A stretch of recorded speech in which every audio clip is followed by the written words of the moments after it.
Hello students, हमारा lesson चल रहा था, बड़े दिन हो गए। द एनिमी लेसन चल रहा था, वो आज ख़त्म हो जाएगा, थोड़ा सा रह गया। स्टार्ट करते हैं बिना टाइम वेस्ट किए। I wondered your excellency, Sadao मरमट, सरदाव फुसफुसाया, श्रीमान मैं हैरान हूँ। It was certainly very careless of me, the general said, general ने कहा यह मेरी लापरवाही थी निश्चित रूप से। But you understand it was not lack of patriotism or dereliction of duty. He looked anxiously to his doctor. If the matter should come out, you would understand that, wouldn't you? पर आप समझ सकते हो कि यह मेरी देशभक्ति की भावना में कमी नहीं है। और वह चिंतित स्वर में अपने डॉक्टर की तरफ उसने देखा कि मेरी कर्तव्य के प्रति कोई अनदेखी के कारण नहीं हुआ। यदि मामला अगर सामने भी आ जाए तो तुम समझ जाओगे, क्या नहीं समझोगे? Certainly, Your Excellency, Sadao said. He suddenly comprehended that the journal was in the palm of his hand and that as a consequence he himself was perfectly safe. I can swear to your loyalty, Excellency, he said to the old journal, and to your zeal against the enemy. अब सद्दाओं ने कहा कि निश्चित रूप से श्रीमान, अवश्य ही। और उसने अचानक इस बात को भी समझ लिया कि जनरल अब उसके हाथ में है, मुट्ठी में है, और यह भी उसके परिणाम स्वरूप वह खुद भी सुरक्षित है, यह भी उसने समझ लिया। और फिर कहता है बूढ़े जनरल को कि श्रीमान, मैं आपकी वफादारी की कसम खा सकता हूँ और दुश्मन के विरुद्ध आपके जोश की भी कसम खा सकता हूँ। You are a good man, the general murmured and closed his eyes, you will be rewarded. जो जनरल था उसने कहा, बुड़बुड़ाया कि तुम बहुत अच्छे आदमी हो, और आंखें बंद कर ली, तुम्हें अवश्य ही इनाम मिलना चाहिए। Sadao searching the spot of black in the twilighted sea that night had his reward. There was no prick of light in the dusk. No one was in the island. परंतु सद्दाव को उस रात को समुद्र के अंधेरे में काला धब्बा ढूंढते हुए उसका इनाम मिल गया था, क्योंकि शाम की रोशनी में उसको कोई भी बिंदु दिखाई नहीं दिया था। इससे साफ बात थी कि उस टापू पर कोई भी नहीं था। His prisoner was gone, safe doubtless, for he had warned him to wait only for a Korean fishing boat. इससे साफ था कि वह उसका कैदी जा चुका था सुरक्षित रूप से, इसमें कोई शक नहीं था, बिना कोई संदेह किए हुए, क्योंकि उसे केवल एक कोरियन बोट का इंतजार करने के लिए केवल कहा गया था, उसे चेतावनी दी गई थी। He stood for a moment on the veranda, gazing out to the sea from whence the young man had come from that other night.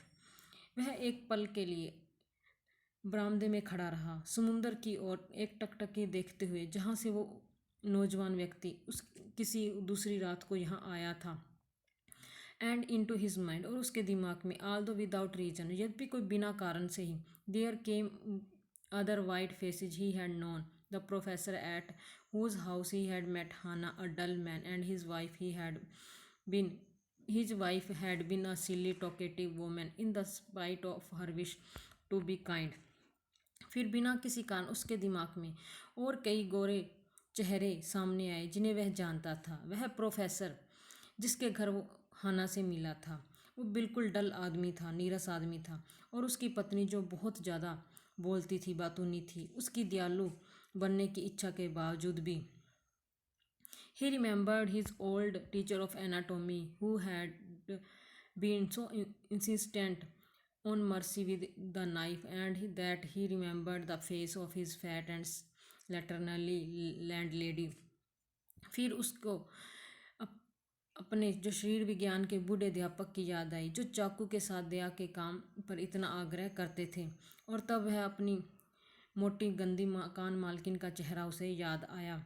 He had had great difficulty in finding a place to live in America because he was Japanese. उसे America में रहने की जगह पाने के लिए बहुत मुश्किल हुई, क्योंकि वो एक जापानी था। जापानीज होने के कारण उसे कमरा किराए पर नहीं मिल रहा था। The Americans were full of prejudice and it had been bitter to live in it. जो अमेरिकी थे वो पूर्व धारणा से भरे हुए थे, और इस अवधारणा में रहना बड़ा कड़वाहट भरा था। नोइंग हिमसेल्फ देयर सुपीरियर, और उनके बीच कैसे अपने आप को बनाए रखने के लिए बहुत मुश्किल था कि अपने आप को सुपीरियर समझते हुए वहाँ रहना बड़ा मुश्किल था। How he had despised the ignorant and dirty old woman who had at last consented to house him in her miserable home। और किस प्रकार उसने उस बूढ़ी अज्ञानी गंदी औरत से घृणा करता था जो अंत में भद्दे मकान में रहने के लिए तैयार हुई थी। He had once tried to be grateful to her because she had in his last year nursed him through influenza. कि किस प्रकार एक बार उसके प्रति कृतज्ञ बनने की कोशिश की थी क्योंकि उसके अंतिम वर्ष में उसे इन्फ्लुएंजा होने के कारण उसकी सेवा की थी। बट इट वॉज डिफ़िकल्ट, बड़ा मुश्किल था, for she was no less repulsive to him in her kindness. बहुत मुश्किल था क्योंकि वह अपनी दयालुता से भी कम घृणित नहीं थी। Now he remembered the youthful haggard face of his prisoner white and repulsive. फिर उसे गोरे लोग निश्चय ही नफरत करने वाले थे ऐसा महसूस हुआ। अंत में उसे उनके साथ युद्ध करना वास्तव में ही उसे संतोषजनक लगा। और फिर उसे एक वो चेहरा याद आया उस कैदी का, जो जवान और दुबला पतला चेहरा, जो गोरा और नफरत से पूर्ण भरा हुआ था। स्ट्रेंज ही थॉट, और उसने सोचा कितनी अजीब बात है। I wonder why I could not kill him, कि मुझे हैरानी है कि मैं उसे क्यों नहीं मार पाया। इतनी घृणा के होने के बावजूद भी मैं उसे क्यों नहीं मार पाया। तो बच्चों आज ये लेसन कंप्लीट हो गया है।